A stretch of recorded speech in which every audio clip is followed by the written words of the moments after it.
Evening, I call to, I'm sorry, are we ready? Yes. Are we on? Okay, thank you. All right, good evening. I call to order the February 26th, 2026 meeting of the Town of Berthoud Planning Commission. Get to gavel that, all right. It's the tradition of the Planning Commission to start our meetings with the Pledge of Allegiance. Please stand.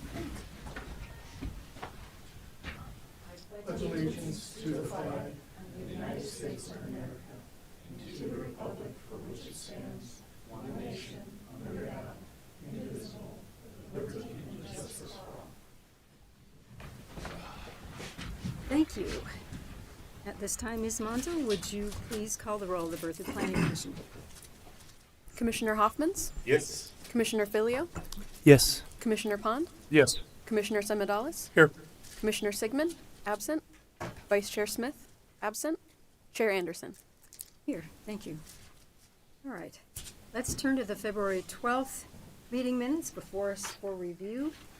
Are there any questions or changes, Commissioners, to the February 12th Planning Commission minutes? Changes? No. Okay. If not, then I would entertain a motion to approve the minutes. I move to approve the minutes. I second. Commissioner Semadalis makes the motion, and Commissioner Filio, is that right then? Filio seconded the motion. All those in favor signify by saying aye. Aye. Those nay? Abstentions? I wasn't Abstain. present, so I can- So Mark abstains since he wasn't at the last meeting. Okay. Thank you. All right. All right, we have one land use application for a public hearing tonight. So let me provide some procedural background before we delve into them. Okay, the members of the Planning Commission are volunteers, and like many of you in the audience, we're residents of Berthoud. Our duty is to review application materials that are provided, hear public testimony, hear from the applicant, and then discuss the matters before us as they comply with the land use code and other procedures. In doing so, please note that the code and other regulatory prescriptions provide certain criteria for approval that we must consider. We have in attendance tonight to provide us with presentations of this land use item, and also to lay out the criteria and parameters for approval. And to answer the Commissioner's questions, we have staff. Once the staff has completed their presentation, the applicant will be permitted to provide information about that application. After that presentation, the public hearing will open. If you intend to speak during the public hearing tonight, please sign the sheet that's right here on the front of the room. Of the Planning Commission, and not the applicant or other speakers. You would have 3 minutes to speak. Please remember, public comment is not an interactive question and answer forum, but rather a time for you to state your comments on a particular item or issue. As stated tonight, we have one land use application to be heard. To recap the process, note that staff will introduce the item, followed by a presentation, and then the applicant will make a presentation. After that presentation, I will open the public hearing. And with that, development manager, Don Hillebrand will make the presentation.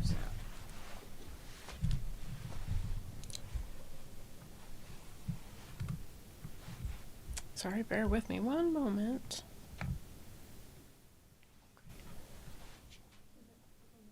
Mm-hmm.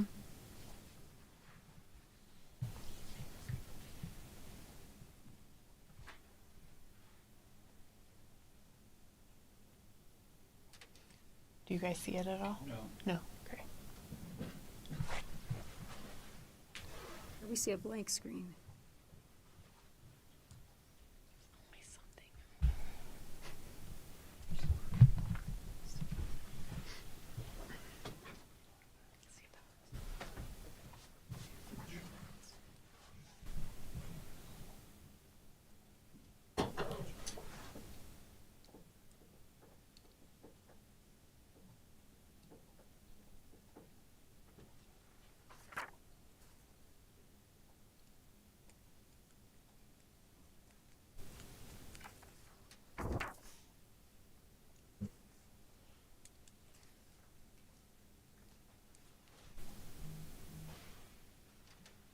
Technology always seems to be our nemesis.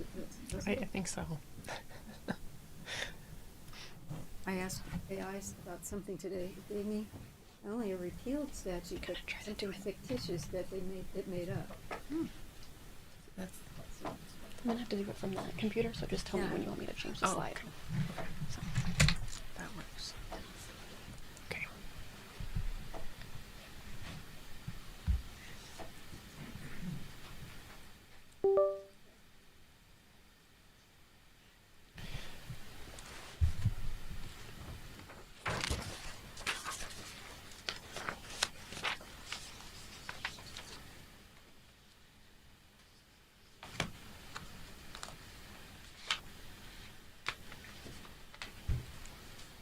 You can go to the next one.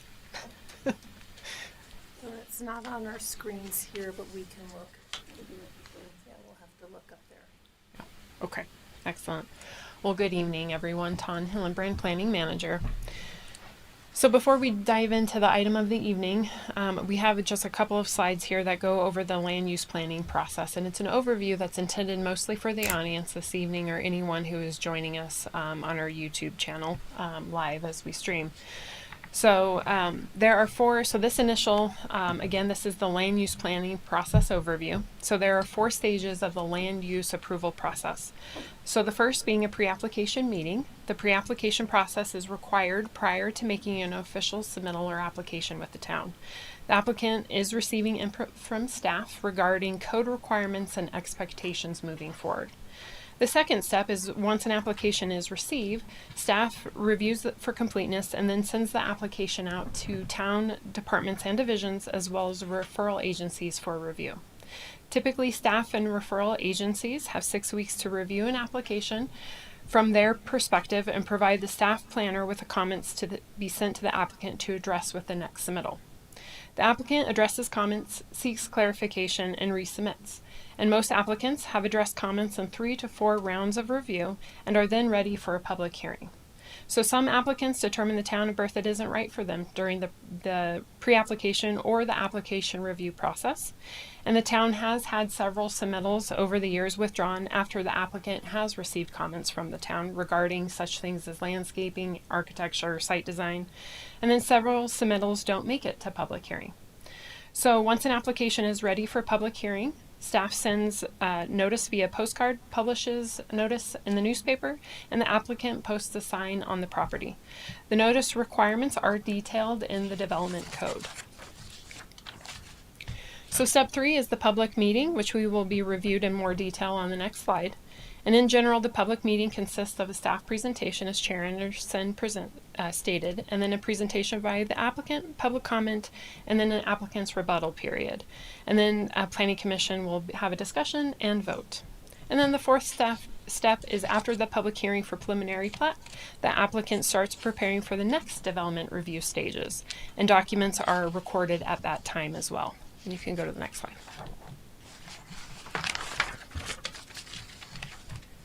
So the order of business for the public hearing is outlined on this slide.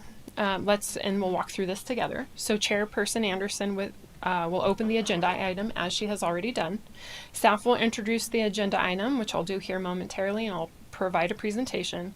And then staff's concerns during the land use planning process focus on the application materials and how it meets the intent of the comprehensive plan vision, the steps outlined in the development code for specific application materials and processing, and has included the design and development standards required into the application as applicable. The applicant will make a presentation. And then chairperson will open the public hearing portion of the agenda item, accept public comment, and then close public testimony. The applicant will have the opportunity to rebut comments made by the public, if any, and then the planning commission will then deliberate on the development requirements, seek clarification from staff on any items, and then make a motion of approval, approve with conditions, or deny the application. The next slide.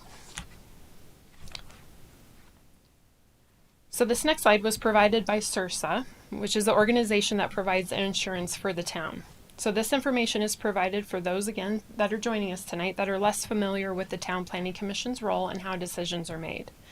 So the Planning Commission is a quasi-judicial body, and their role is to arrive at the meeting unbiased. They do not make pre-hearing statements. They do not participate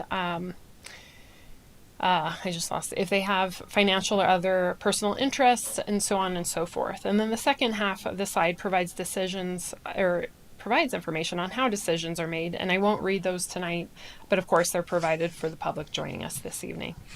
The next slide. So now we move into the actual item of the evening. So this is the Heron Lakes 21st filing project, and it totals 17.057 acres and is located off of TPC Parkway, approximately 500 feet north of the TPC Parkway and Grand Market Avenue intersection. Next slide. The property is currently zoned R4, which is mixed use district, and the intent of this zone district is to allow for the development of a variety of residential, commercial, business, and employment land uses. This single-family residential project meets the intent of the zone district, and this zoning was approved in 2017. Next slide. So the property is designated urban residential district on the future land use map as seen here in the orange highlighted area. Next slide. And then per the Berthoud Trails Master Plan, 2 trails are planned within the area of the proposed project. A regional trail as denoted by the dashed purple line adjacent to the property, and a neighborhood trail denoted by the orange line. Next slide. So the Heron Lakes 21st filing property is adjacent to Heron Lakes Golf Course, as you likely all know. And next slide. And the applicant is requesting approval of a preliminary plat to create a residential development consisting of 48 single-family residential lots, as seen here on your slide. And next slide. So as a reminder, and for those again joining us this evening that are a little less familiar with the land division process, preliminary plat is the second step in the overall process. So preliminary plat takes about 12 to 18 months to complete on average, and following preliminary plat, the applicant moves into final plat, which includes completion of a development agreement. And this step takes about 8 to 12 months to complete on average. And preliminary or final plat is the step necessary to actually legally create the lots. Following final plat, the applicant moves into pre-construction steps and then onto building permit. Next slide. So the subject property is part of the larger overall Heron Lakes development and is included in the master plan for Heron Lakes approved in 2015. In other words, step 1 of the land division process was completed in 2015. The lot itself was originally created in 2016 with the Heron Lakes second filing as Tract E. So in 2015, the 2015 master plan, envisioned the property as single-family residential at 3 to 5 dwelling units per acre with a total of 49 to 82 units. The proposed Heron Lakes 21st filing preliminary plat, seen this evening, is in substantial compliance with this approved master plan, proposing 48 total single-family residential lots, equating to approximately 2.8 dwelling units per acre. Next slide. So the Heron Lakes preliminary plat application completed 4 rounds of referral agency and staff review. This slide reflects those staff and agencies that received a referral request and are those typically assigned a review for each and every preliminary plat application the town receives. In reviewing the application materials, each reviewing party is expected to either confirm they have no concerns or they provide comments and requested revisions based upon code requirements. Each subsequent submittal made by the applicant is then expected to address the requested revisions of that review. In this particular case, all requests for revisions made by staff and referral agencies were adequately addressed by the 4th round or 4th submittal, and therefore the preliminary plat was allowed to advance to public hearing. Next slide. Section 6 of the Town Development Code states that the town shall use the following criteria, as seen in your packet and on the screen, in addition to other applicable provisions of the code to evaluate the application. And just a note here, this is under the previous code, so these are review criteria that, and then not under our new code. So we're going to see a little bit of this going on and for the months ahead of us, but this again is under the previous code. So in order to approve a preliminary plat, the criteria must be met. So staff finds that the Heron Lakes 21st filing preliminary plat request meets the preliminary plat review criteria. Specific details on how the project is meeting those criteria are provided in your staff report. Next slide.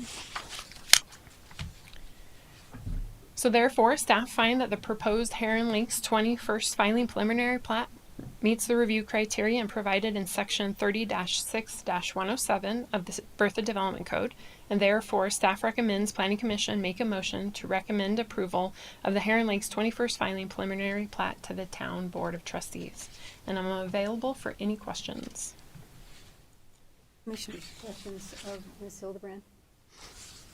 Can Ms. Hildebrand, can you please describe why this kind of falls over in the old code versus this code? Just for transparency's sake? So there are a number of things at play here. Primarily that the application was submitted prior to the adoption of the new regulation. In addition to that, the master plan was approved under the previous regulations, and therefore this is that next initial step, but mostly because it was submitted prior to the adoption of the new code. Thank you. Other questions, commissioners? Excellent. Thank Can you you. clarify again for us how this particular application then meets the R4 mixed-use district? So the zone districts essentially build off of one another. So in this particular case, so we have would be what's called Euclidean zoning. So you have R1 zone district, which is your ag zone district would be your least dense zone district, and then you have the R1 zone district, which would be by name is called the single family district. So as that would imply is that generally it'd be your lowest density at a single family residential. And of course, that doesn't limit the size of the single family residential. It just means that you wouldn't see multifamily in that zone district. Then R2 builds upon that and then allows essentially a little bit more density. So you'd have single family and then more multifamily. So in the sense of like attached paired homes or duplexes and townhomes.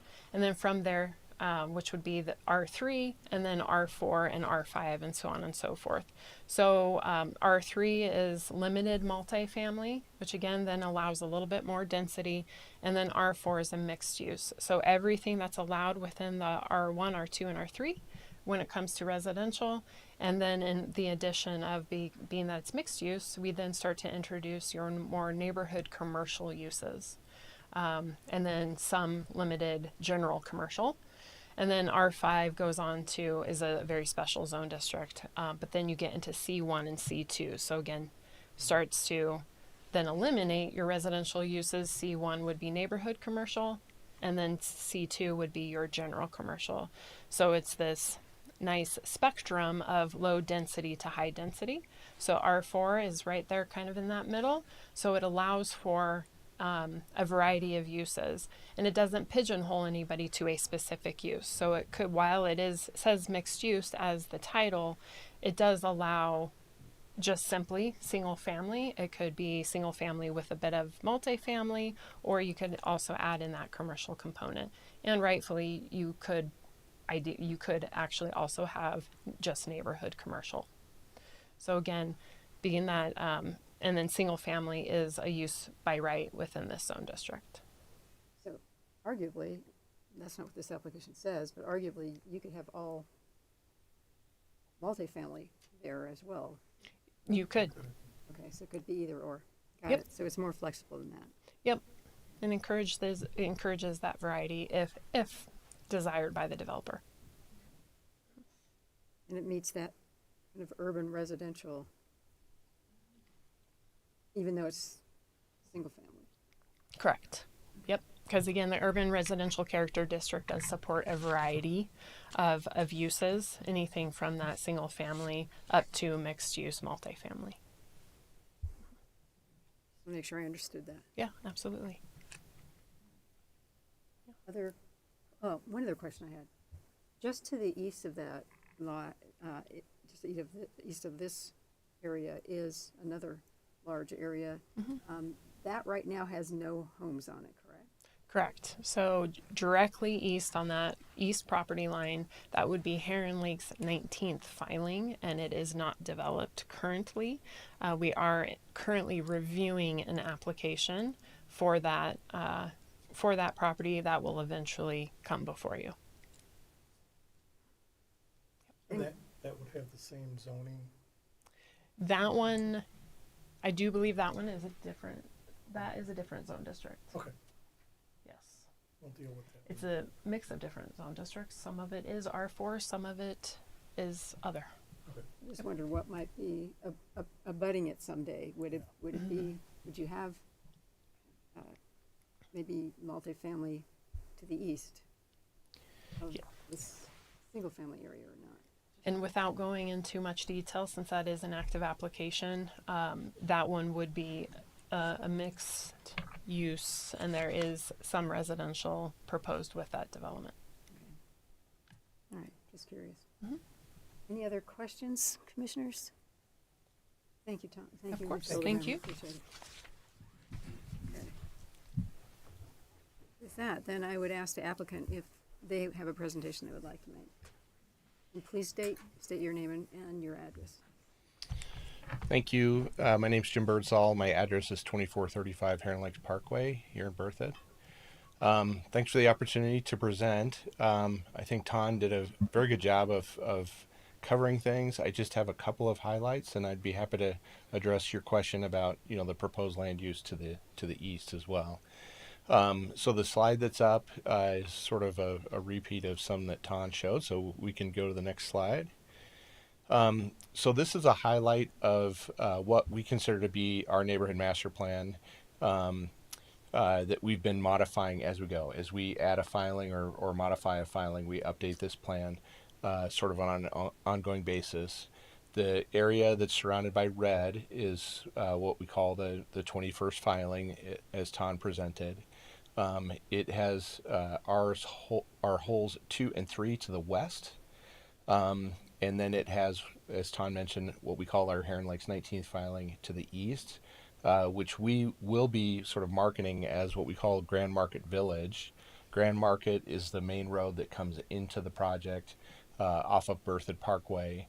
And as Ton mentioned, the proposed land uses there are a mix of duplex, for rent apartments, townhomes, and commercial. And we're courting a significant commercial user that we're hoping lands there, that we believe would be a catalyst type commercial user that would activate that whole commercial area. So we're anxious and excited about that, but we don't have them yet. So we're still working to land them.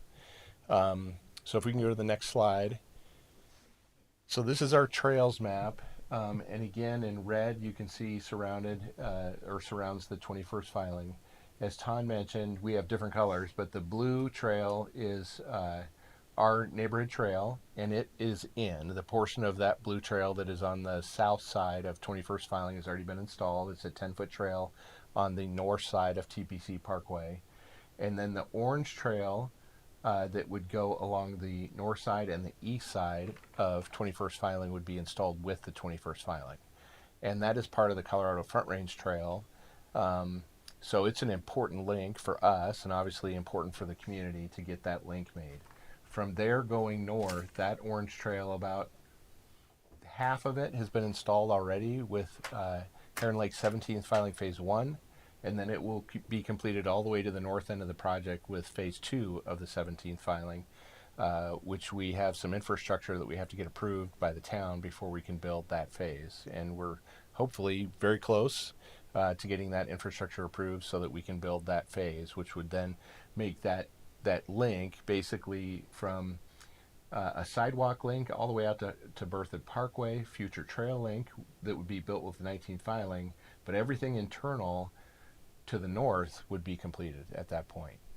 So we're pretty excited about this link. It's an important one for us for the trail. So if we can go to the next one. So this is just sort of a colored version of the plan. I just wanted to highlight a couple of things that are very unique to this project in Berthoud. So as you can see, we have 3 streets and 3 sort of groups of lots. which is unique. Normally you have a street and you have lots on both sides, but this property has a significant amount of topography to it. And so we wanted to make sure every house within this phase has a view to the west. So if you can imagine, this would be terraced.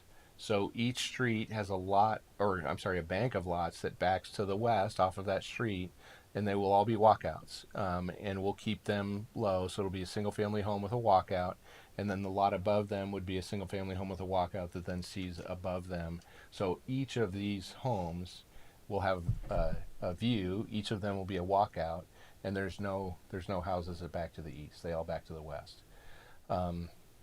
So very unique. I mean, you see this in other parts of the country. I'm sure other parts of Colorado where you have the topography, but Berthoud doesn't have a lot of topography, and so we're fortunate that this is on what we call the ridge, and so we can take advantage of that, where the lower lots will have a great view of the golf course and the mountains, and then each of the banks above would have likewise great views of the mountains to the west. So we're very excited about these.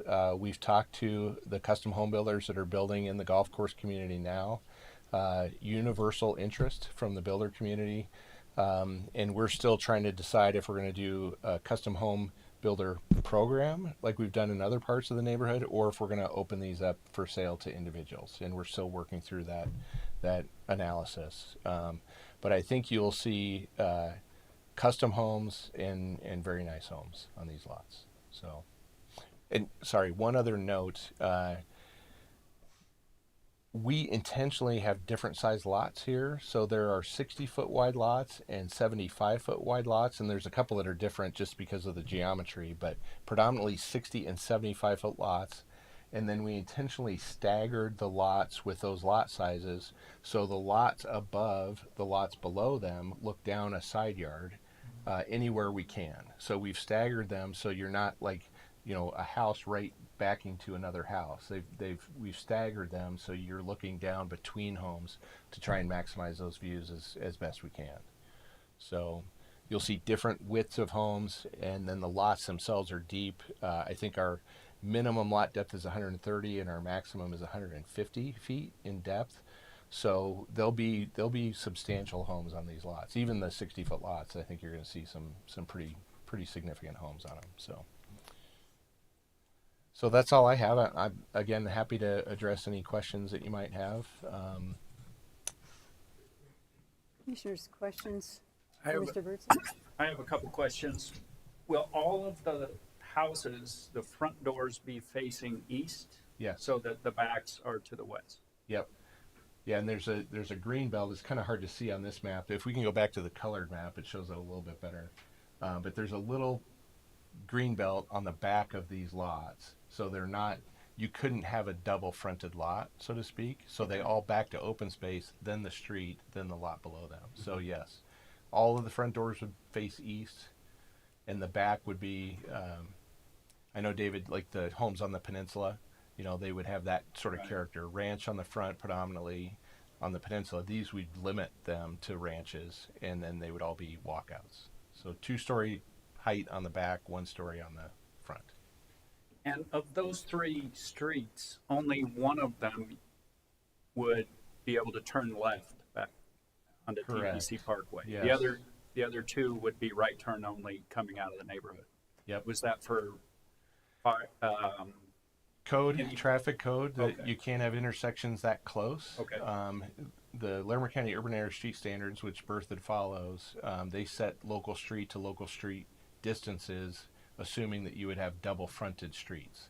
So by doing single fronted streets, our intersections are close enough that they don't comply. So hence your observation is exactly right. The 2 eastern streets would be right in, right out, and then the most western street would be the full movement, where you could make a left out. Okay, and my last question, from what I gathered that you just said, that you're not planning on selling the lots to a national builder if it will be broken out into custom homes, Yeah, we haven't talked one way to or another? That's the current plan. We haven't talked to any national builders or even production builders. It's all Okay. been our local custom builders, the ones in the neighborhood that are building currently. Okay. But it's a good question. I mean, circumstances can change, but the lots are so good, that we just think it makes sense to sell them to custom home builders. So, and we'd prefer that the aesthetic from the golf course will be better if we get custom homes there versus a production builder. So you got the 3 streets there, and I know one, obviously, you can turn left or right on. So I guess the 2 streets to the south, if you have people coming out of there, they're going to be hanging U-turns, basically, because that's where most of the traffic's going to go, right? Yep, potentially. Do you have to have outlets on those streets, or can you? I know there's one way in right now, and there will be, according to this, one way out to the east. Do you have to have the 3 streets there? I mean, there isn't that much traffic, but farther down where the Toll Brother homes are, there's one way in, and I know you can get out the back. So. Yeah, eventually you'll be able to Right. get out the back. Right now, there's an emergency access to Right. the Yeah, east, yeah. but it's not really meant for traffic per se. When the road extending into the 19th filing is done, I think there'll be a lot of traffic that comes in and out to this part of the neighborhood that way, Yeah, because that will take you out to a roundabout right, where you can go north or south. right. But in the meantime, before that's Right. built, yes, that is the scenario, and I do expect people will exit with a right turn and then make an immediate U-turn. But we see that currently a little bit on Heron Lakes Parkway, or I'm sorry, on TPC Parkway, where people will make a U-turn. So I think it will function okay. Yeah, If it long-term became a problem, the town, it would be a town intersection. The town could make it where it's right in only, and then people would have to then go through the neighborhood to make a left turn. right. No, I guess my question is, do you really need 3 inlets? And I guess the other 2 are outlets too, or can you just do with the one? I mean, that one is like right on the corner, Yeah. right on the curve. I don't know. I mean, it's just more work for you guys, more cost, and I don't know how much traffic going out will actually go out the back gate, the north gate, Yeah, as opposed to the most of the traffic will be headed, the opposite way. yeah, to the main. And I know, I mean, you got to kind of go around everything, but I don't know. It just seems like that's a lot. It'd cost you a lot of money just to put 3 intersections in there, as opposed to maybe cul-de-sacs or dead ends. Yeah, the the two. cul-de-sac ends up too long. So if, let's say you picked that eastern street and you made that a cul-de-sac, that's too long. You can't go 600 feet or over 600 feet. So that doesn't work.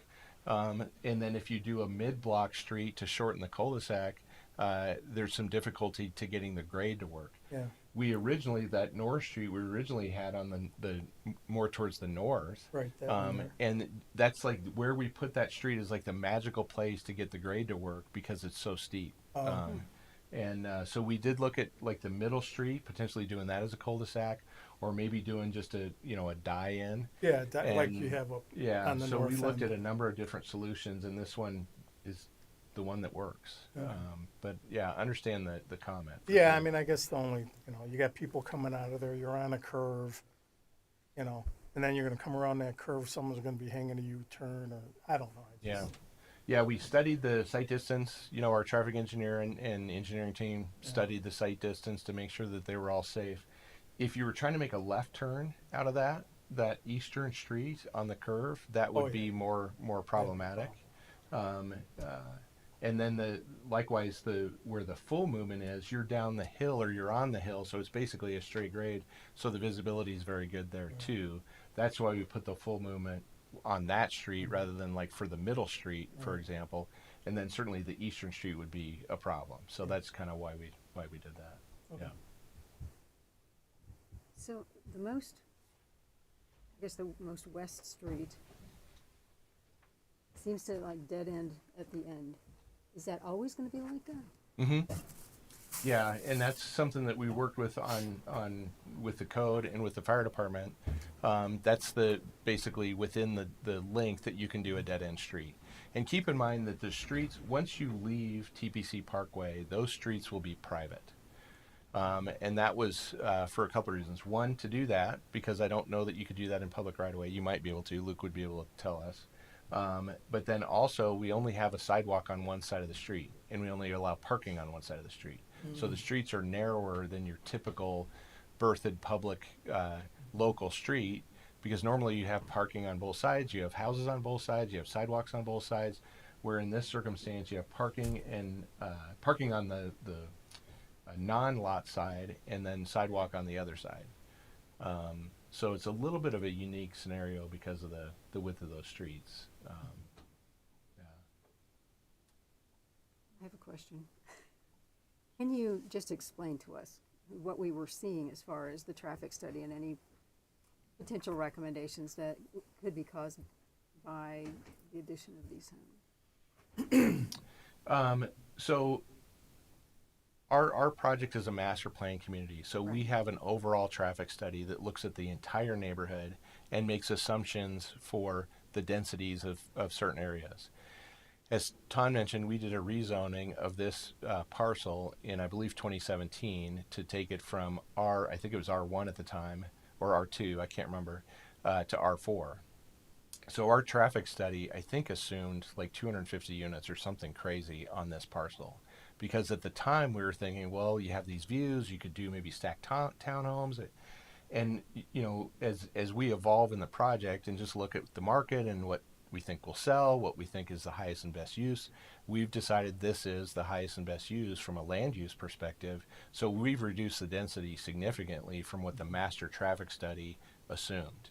So there's less impact because of this project than what that study assumed. So all of the intersections, all of the assumed, you know, needs for the roundabout, all that stuff, the demand because of this project reducing its density, those will perform better than what was sort of master plan. But we did a traffic study, I believe an update memo. Luke, do you remember if we did an update memo on this or if we did a full study? Yeah, I think this was just kind of a trip generation report showing that it provided less than the original master study. Yeah. That's what I thought I read about there. Yeah. I mean, I absolutely understand the concern about having 3 intersections, but if you think about like Old Town, for example, where you have an intersection, you know, every 450 feet or so, that traffic is spread out. So this would be similar, right? You've got an intersection that only serves 12 homes, you know, and then you have the next one that serves 12 or 13 homes, you know, so it's each intersection isn't going to be carrying a ton of traffic. So. No, and I agree. I was more concerned about people pulling out and then doing the U-turn. You know, you get a few Yeah. people doing that. And I'm just thinking about down the road when the subdivision, you know, continues to build out. Yeah. You get a little more traffic. I think we'll have to train our residents, myself included, to not, you know, treat TPC Parkway like a racetrack, you know, because it really is. It's a collector street, but the speed limit, I believe, is 25 miles an hour, and I think our average speed there is probably significantly more than that. I know that Berthoud PD had a traffic or a speed camera thing there, and has had a couple of times to try and get people to slow down. So hopefully this will help slow people down. They'll see cars coming and going and slow down a little bit. Commissioners, other questions? Yeah, I've got one, and appreciate the consideration you've put into, you know, many assets or aspects in this development. So for the topography and the grading here, is the like greenway that kind of splits the northern and southern parts? Is that like where everything is kind of going to flow with like the topography? How do you imagine that like you know, water is going to like kind of move down this? Is it going to go into the lake? Is it going to be pushed to the street? Does it go to the middle to that greenway to go? Like how does that work? Yeah, great questions. So you have predominantly, to your point, where that greenbelt is in the middle, which has a sidewalk in it. That is a low point, and then there's a low point on the north end. So some of the water will flow to the north end, some of it will flow to that greenbelt in the middle. But the streets themselves are relatively flat. The streets that run north-south. The street that runs east-west is not. It's pretty steep because you're going, I think it gains 50 feet or so in elevation in that stretch. But yeah, that's generally how the drainage works. Is the streets are gently tipped, so that drainage goes to that green belt. in the middle, and then some of it will go out to the north end too, and then it drains to the west to the lake, which is designed as a stormwater water quality and detention pond, and was master planned for this parcel. Because when we designed that pond, we own this parcel. We knew it was coming. I mean, you can tell it's that whole hill slide. You know, it slopes right to that lake. So we master planned that pond to take that drainage. Thank you. Yeah. Any other questions, commissioners? Thank you, Mr. Bursell. Yeah. Thank you. Thank you. Nice job. We really appreciate it. I think you put a lot of time and effort, and we really appreciate the detail and the Yeah. answers. So. Well, thanks. Yeah, I mean, to me, this is a good example, in my opinion, of a parcel within a master plan community. And so, to be able to do a project like this where we really have no offsites, the sewer is stubbed to the site, water stubbed to the site, all the offsite transportation is complete. So it's for us, this is I don't want to say easy, but easier, because we're just focused on what's in this parcel. So, yeah. Thank you. Yeah, thank you. All right. With that, then, I am going to open the public hearing. If you'd like to speak, please move to the lectern. Make sure that you've signed your name and provided the appropriate information on our document in front here. Is there anyone who has signed that? Do we have one. anyone online? All right. No one online. All right. All right, so last call. Now we're going to close the public hearing. Then that brings us to deliberations of commissioners. Do we want to go With through the regard- requirements? Right. All right, so I do have a paper copy, so I don't need to have it up on the screen. We are going to go through the preliminary plat review criteria. Let's start with number one, unless you have some discussion ahead of time. Any discussion you want to have about this, Ed, before we go through that? This is the old requirements. Yes. Yes. These are our old requirements. They would be on pages 4 through 6, I believe, of the staff report. Yeah. Okay. The preliminary plat, the first one is that the preliminary plat represents a functional system of land use and is consistent with the rationale and criteria set forth in this code. I agree. Agree? Yes. Yes. Okay. Mr. Hoffman, do you agree? Yes. Commissioner Hoffman, sorry. Where am I? Okay, and let's go to number 2. The application is consistent with the approved concept plan and incorporates the town's recommendations and conditions, and any conditions of approval. Yes. You all Yes. agree? Yep. All right. Number 3, the land use mix within the project conforms to the Berthoud's zoning district map and preferred land use map and furthers the goals and policies of the comprehensive plan and the port plan.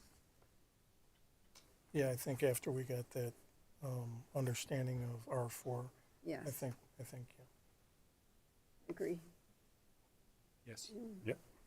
All right, so we're good there. So let's go to number 4. The utility and transportation design is adequate given existing and planned capacities of those systems. Agree? Yes. Number 5, negative impacts on adjacent land uses including but not limited to solar access, heat, dust, glare, traffic, and noise have been identified and satisfactorily mitigated. Yes. I Yes. believe so, yes.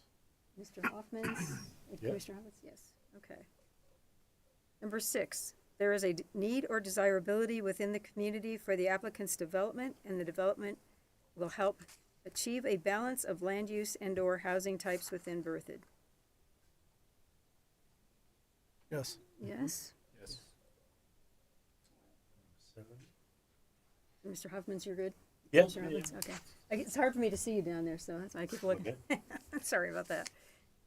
Number 7, how the applicant has addressed comments received from the public during the public comment period portion of the process. Didn't have any, Well, but we had that one. we did have one, Yeah, we but did it have was a one. positive Yes. comment, right? Yeah, it was a positive. So, Yes. Yes. it's all good, all right. So then, by consensus, we believe that the criteria for preliminary plat review are all met. All right, so with that, then, is there any discussion before I entertain a motion?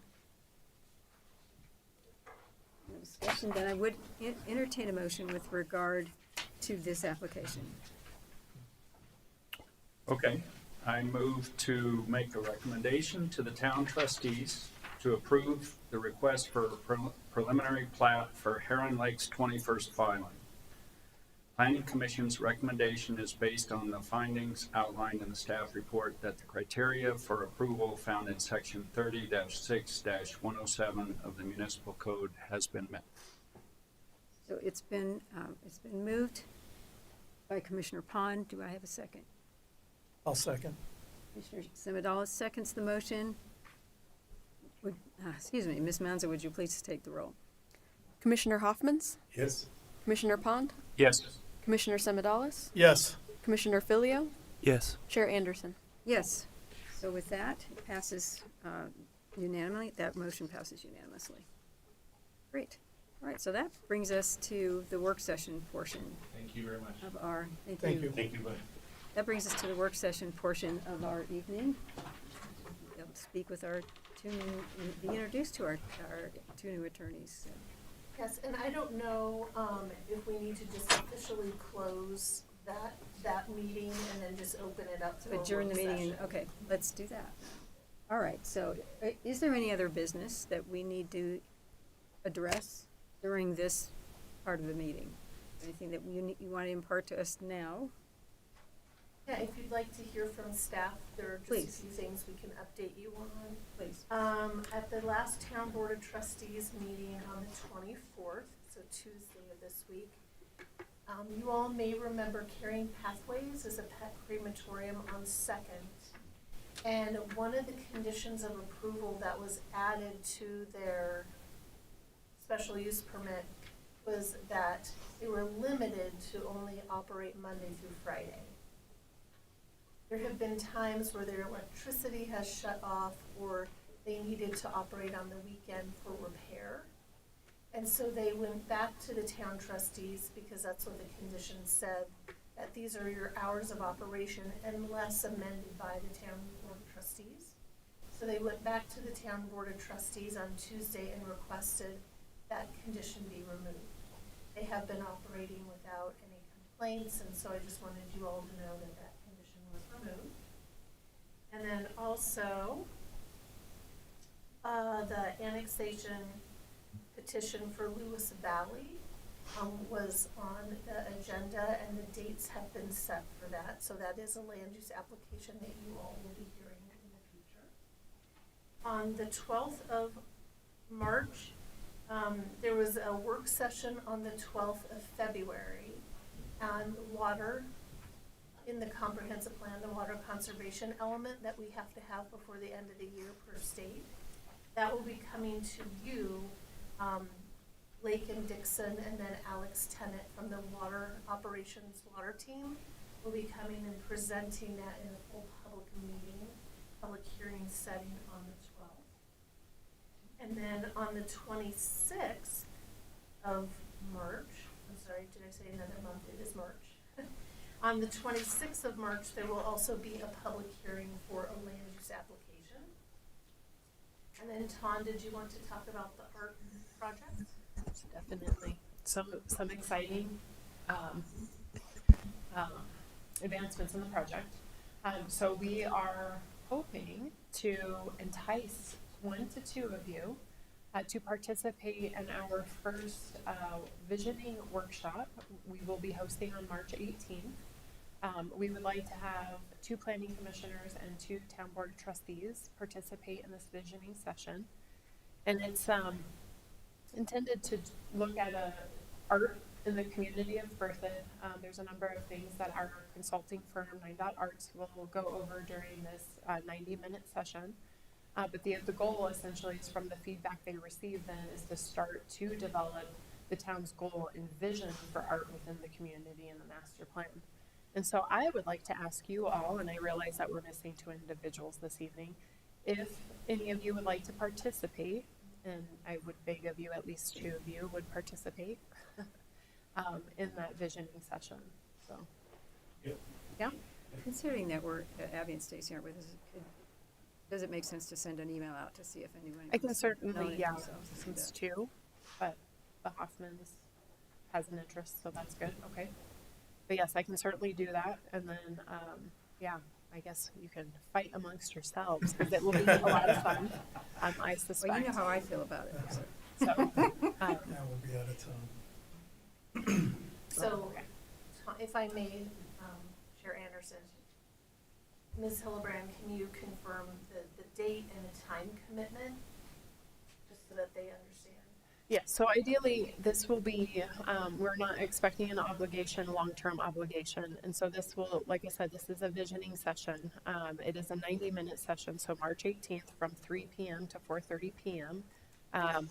It will include a number of other individuals in our art community and our community that we feel are essential stakeholders along with yourselves. And the idea is that we certainly may rely on you, those who decide to participate, potentially at later dates, if we have, a few things maybe we would like reviewed or we get your thoughts on.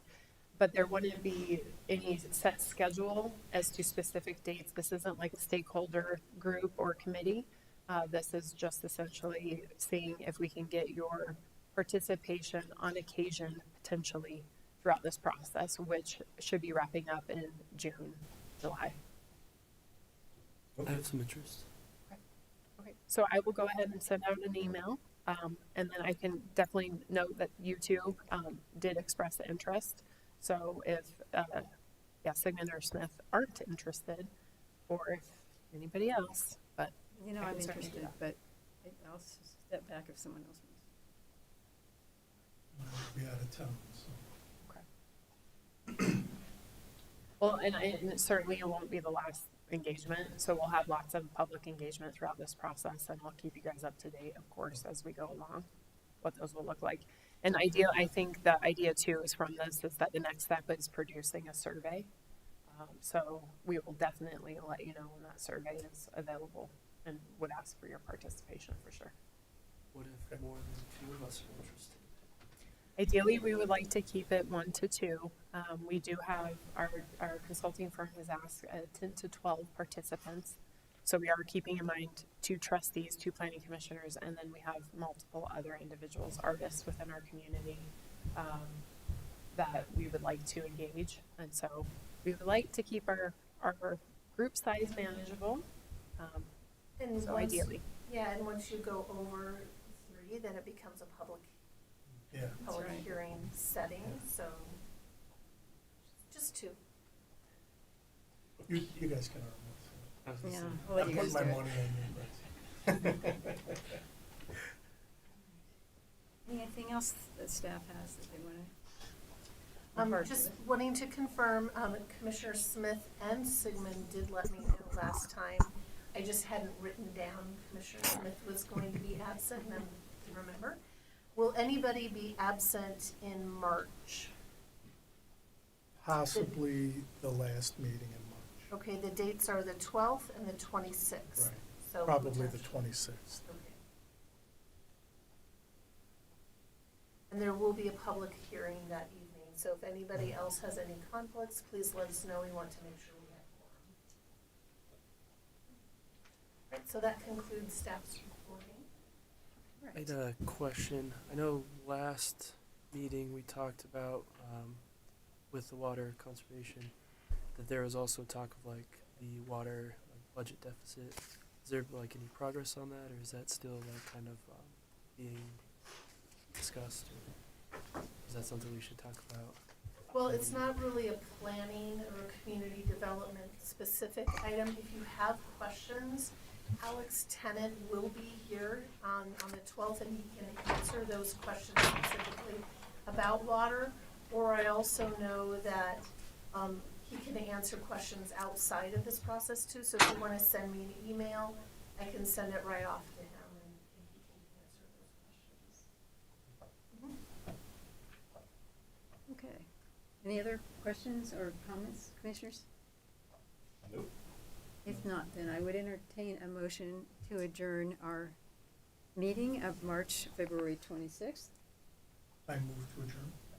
So Commissioner Semadalis moves to adjourn. Do I have a second? I second. Commissioner Pond seconds. All those in favor signify by saying aye. Aye. All right. Nays and abstentions. I didn't hear any. All right, so we are formally adjourned from the meeting, but now we are going to move into our work session and hopefully meet our new attorneys.